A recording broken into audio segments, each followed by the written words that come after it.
द्वारा। सोना सोना साईं बाबा सोना सोना द्वारा, सोना सोना साईं बाबा सोना सोना द्वारा। शिरडी वाले साईं बाबा का है ये जयकारा। सबका मालिक एक, सबका मालिक एक, सबका मालिक एक, हो सबका मालिक एक। सोना सोना साईं बाबा सोना सोना द्वारा। शिरडी वाले साईं बाबा, शिरडी वाले साईं बाबा का है ये जयकारा। सबका मालिक एक, सबका मालिक एक, सबका मालिक एक, हो सबका मालिक एक।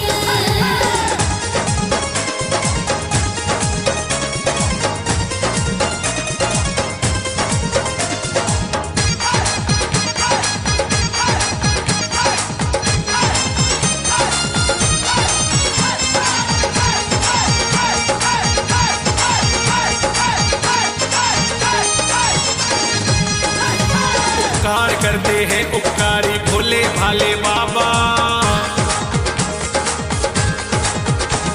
उपकार करते हैं उपकारी भोले भाले बाबा। उपकार करते हैं उपकारी भोले भाले बाबा। जग के पालनहार है साईं इस जग के विधाता। सबका मालिक एक, सबका मालिक एक, सबका मालिक एक, हो सबका मालिक एक। सोना सोना साईं बाबा सोना सोना द्वारा। सोना सोना साईं बाबा सोना सोना द्वारा।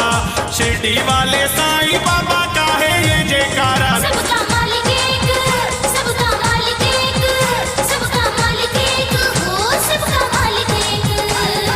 सोना सोना सोना साईं बाबा, सोना सोना सोना शिरडी का मारा।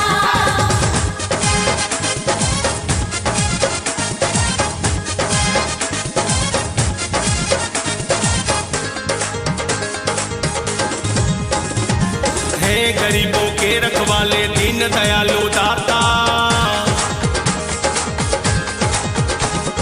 है गरीबों के रखवाले दीन दयालु दाता। है ना कोई ना हुआ है ना कोई ना हुआ है, ना ही कोई होगा। सबका मालिक एक, सबका मालिक एक, सबका मालिक एक, हो सबका मालिक एक। सोना सोना साईं बाबा सोना सोना द्वारा। सोना सोना साईं बाबा सोना सोना द्वारा।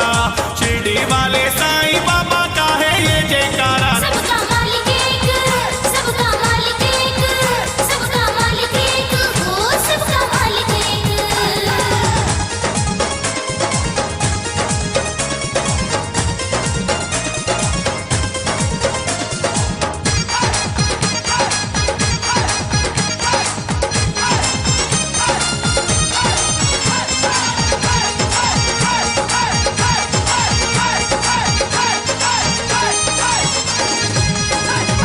दास धर्म ने सब कुछ पाया जब से जुड़ा है नाता।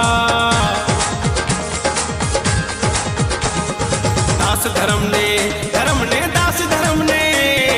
दास धर्म ने सब कुछ पाया जब से जुड़ा है नाता। हाथ सर पे साईं ने रखाना और कुछ हूँ चाहता। सबका मालिक एक, सबका मालिक एक, सबका मालिक एक, हो सबका मालिक एक। सोना सोना साईं बाबा सोना सोना द्वारा। शिरडी वाले